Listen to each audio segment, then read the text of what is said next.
Welcome back to my YouTube channel. Finally, I already got my Google AdSense. Ito na ang pinakahihintay natin na dumadating. Kasi pag makareceive ka ng Google AdSense, that means makakuha ka na ng pera or baka makakuha ka na ng income mo from the YouTube channel. So, i-share ko lang sa inyo kung paano ko itong ginawa.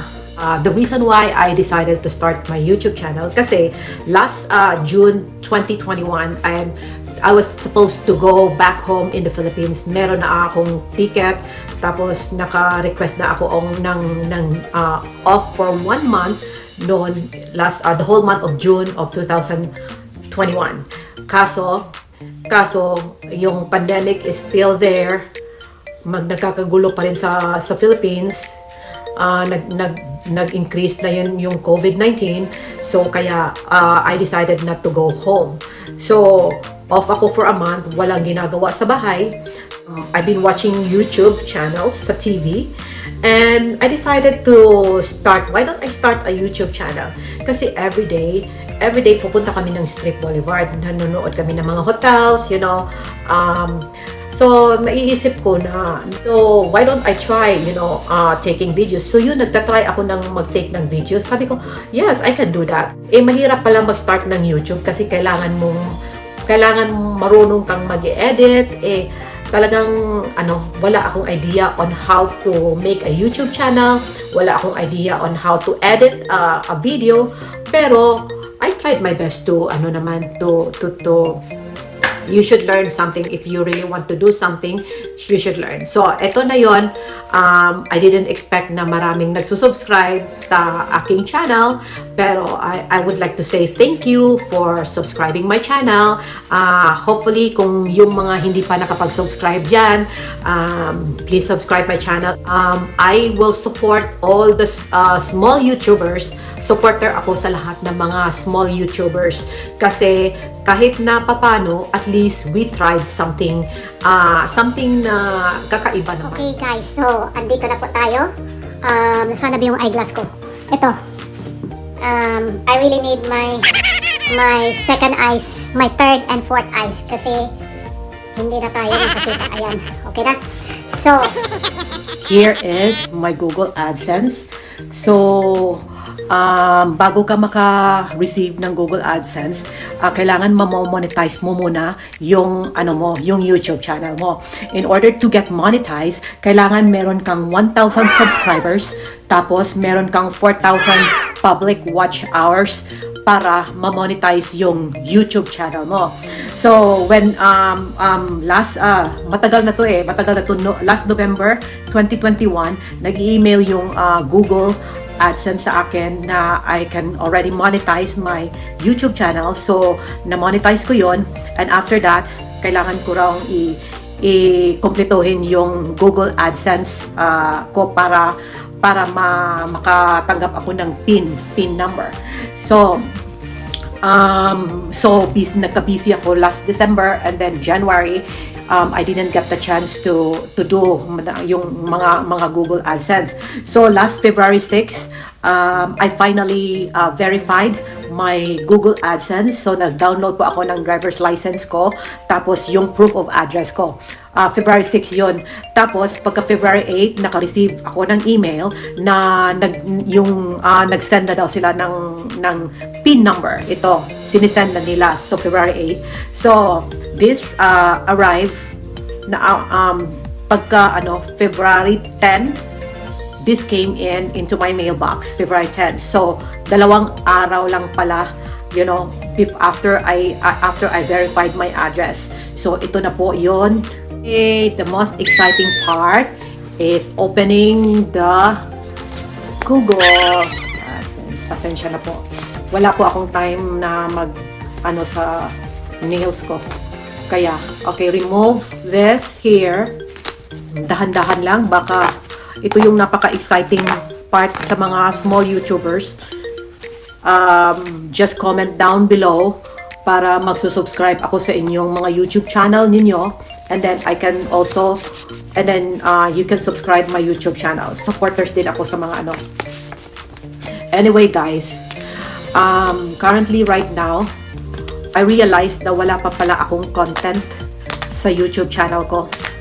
So, as of now, ang content ng YouTube channel ko is a travel vlog. So, yun na yung nagsishare ako ng lugar dito sa Las Vegas.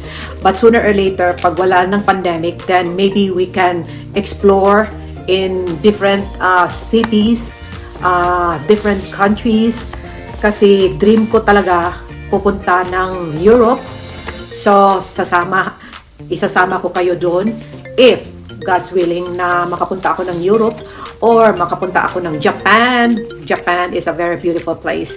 And also, Korea, South Korea. Yes, I have to visit my seven children there. Meron akong mga 7 kids over there in Korea. Uh-oh, I opened it already. Oh my God, it's so exciting. I don't know. No, bawal mag-share ng pin.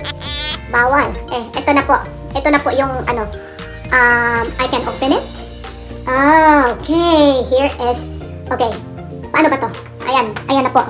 Ayan na po. Bawal magpakita ng pin number.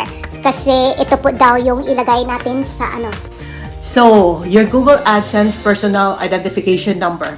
Welcome to Google AdSense. Your account isn't set up to receive payments yet. Please follow the instructions to verify your address. Instructions: sign in to your AdSense account and find the PIN verification card on your home page. Enter the PIN exactly as it appears on the right and click submit.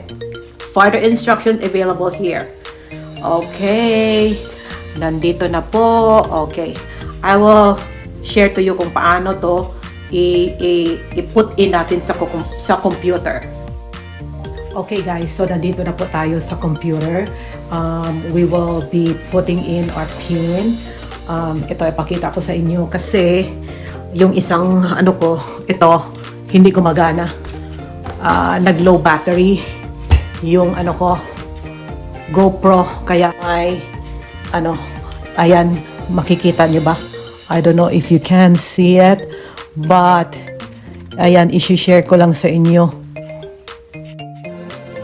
Okay, so nandito na po tayo on my email. So, verify your address to receive payments from Google AdSense. We send you a personal identification number on February 8 to the payment address you provided to us on AdSense.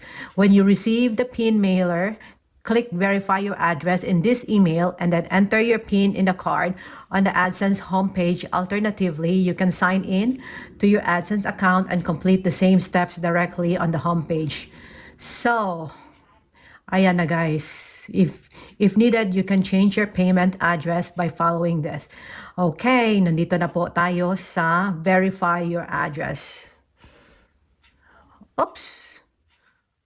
Ayan guys. Ito na po. Verify your billing. So, nandito na po tayo sa Google AdSense website.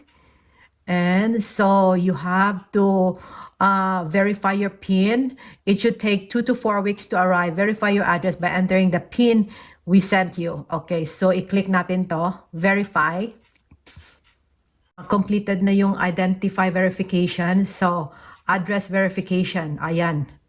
So, you have to type in the PIN number.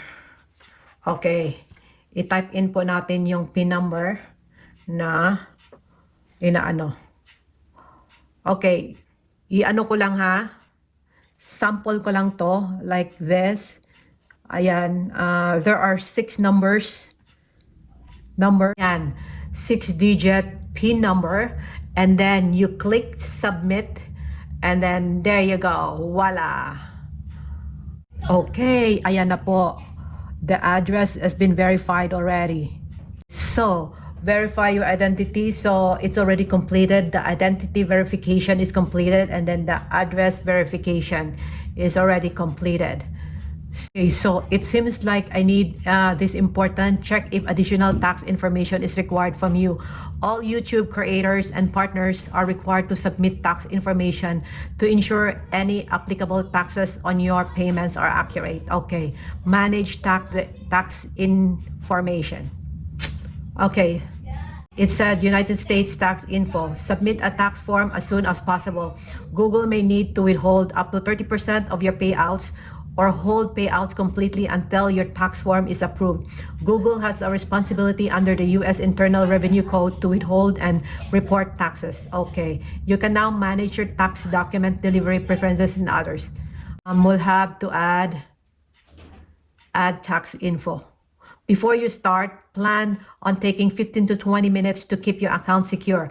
We'll need to verify it's you. After 1 hour, we may need you to verify again, and the information you already entered won't be saved. Use the correct payments profile for the payee, providing tax information to Google. The tax form will need to be signed by the payee or someone authorized to sign as the payee's representative.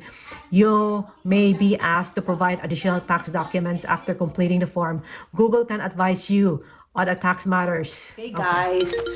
Okay guys, thank you very much for watching my YouTube channel.